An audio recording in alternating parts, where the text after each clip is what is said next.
કોઈ એક એવી અનયુઝ્યુઅલ પરફોર્મન્સ તમે કરી હોય કે અનયુઝ્યુઅલ ઓડિયન્સ સામે એવી પરફોર્મન્સ કરી હોય, કોઈ પણ એવો અનયુઝ્યુઅલ એક્સપિરિયન્સ તમારા પરફોર્મન્સ દરમિયાન થયો હોય તો એ શેર કરી શકો. અનયુઝ્યુઅલ કરતાં special I would can I call it special.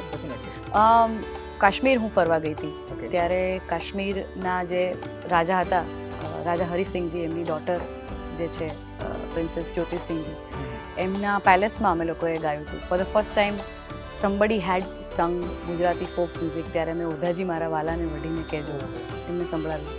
And she was floored after listening to that song. કારણ કે એ લોકોએ ફોક બહુ ઓછું સાંભળ્યું હતું. દરેક રિજનનું પોતપોતાનું ફોક હોય છે, પણ આપણું ગુજરાતી ફોક સાંભળીને દે વર વેરી હેપી. હું જેટલી જગ્યાએ basically I have this crazy side of mind.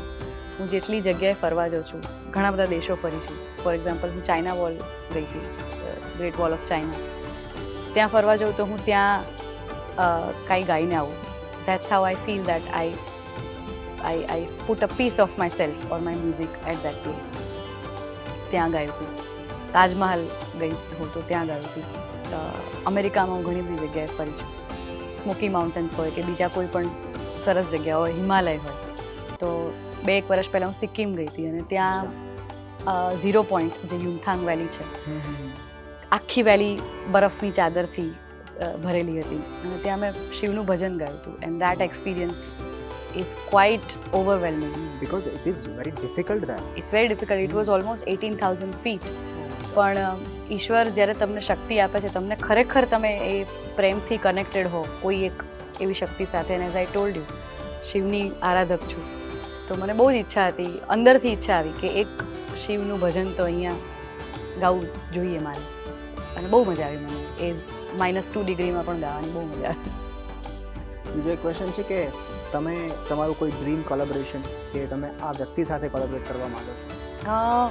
અત્યારે તો ઘણા બધા એવા આર્ટિસ્ટ છે. I would love to Singh if I get N opportunity, with God's blessings.